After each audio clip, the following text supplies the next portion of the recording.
తరాల సంది ఎదురు చూసిన రాముని గుడి అయోధ్యలో అనుకున్నట్టు గట్టుడే ఆలస్యం. గుడి ఓపెనింగ్ కు నెల రోజుల ముందు సందే నిత్య వరుసగా వార్తలుంటనే ఉంది. ఇక మొన్న శ్రీరామనవమి పండుగ కూడా వచ్చే వరకల్లా మస్తు ముచ్చట్లు, వీడియోలు, వార్తలు మళ్ళా వైరల్ అవుతున్నాయి. మరి ఇప్పటిదాకా పండుగ పూట ఎంతమంది భక్తులు వచ్చిరనేది గుడోళ్ళే లెక్క చెప్పిరు గిట్లా. అయోధ్య బాలరాముని గుడి నిత్య భక్తులతోని కలకలలాడిపోతుంది. ఏడేడికెళ్ళో ఎంతో మంది భక్తులు మొక్కులు పెట్టేతందుకు వస్తుండే వరకల్లా దర్శనాలల్లా రికార్డులు కొట్టినట్టు అయిందట.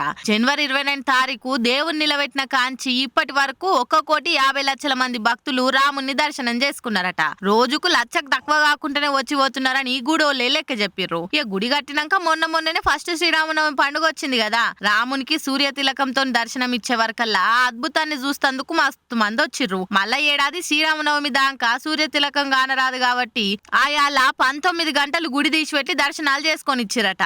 ఇంకా రేపు గుడి లోపల చుట్టూతా శివుడు, సూర్యుడు, హనుమంతుడు, అన్నపూర్ణమాత ఇట్లా 6 గుళ్ళు కొత్తగా కడుతున్నారట. అవి కూడా కడితే గుడి పురాగా కట్టినట్ట ఈ అందరు దేవుళ్ళతోని లక్షల భక్తులతోని అయోధ్య ఇంకా సందడుంటదని చెప్తున్నారు. మరి ఎండలు జర తగ్గినట్టే కొడుతుంది కాబట్టి పోనోళ్ళుంటే తీరిక చూసుకొనే కాదు, తీరిక చేసుకొని కూడా పోయి దండం పెట్టుకొని 4 సెల్ఫీ ఫోటోలు దిగి స్టేటస్లు పెట్టి మురిసిపోర్రిగా.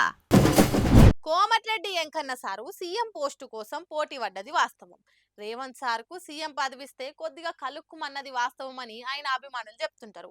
అసోంటి కోమటిరెడ్డి సార్ను ఆకాశానికి ఎత్తిండు సీఎం సార్. సీఎం రేవంత్ సార్కు సొంత పార్టీలు ఏవలన కొంపం ముచ్చేటోళ్ళు ఉన్నారనంటే కోమటిరెడ్డి సార్ దిక్కే చాలా మంది ఏలుజూ ఇస్తారు. ఎందుకంటే సీఎం పదవి, పీసీసీ పదవి జస్టులో మిస్ అయిందన్న బాధ సార్కు షాన్నే ఉంది అని అంటారు. ఇప్పుడేదో మీదికి మాత్రమే అట్లా ఉంటుండ అని కూడా అంటుంటారు. అందుకే రేపటి రోజుల్లో ఏదైనా తేడాలు వస్తే ఎంకన్న సారే మొదలు పేచి పెట్టేదని అంటుంటారు.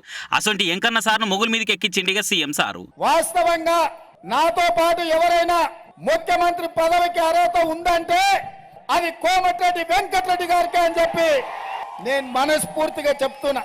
మా పార్టీల నా లెక్క సీఎం అయ్యే అర్హత ఎవరికన్నా ఉన్నదా అని అంటే అదొక్క కోమటిరెడ్డి ఎంకన్నకే అని చెప్పుకొచ్చిండు. సీఎం రేవంత్ సార్ అట్లా అంటుంటే ఎంకన్న సార్ పేసు 1000 మెగావాట్ల కరెంట్ వచ్చిందని తెలిసిపోయింది అంటే అన్నాడు గాని ఆ ఊహ ఎంత బాగుందో అన్నట్టే ఫీల్ అయిండు. నల్గొండ జిల్లాకు కోమటిరెడ్డి బ్రదర్సే కింగులు అని అనుకొచ్చిండు.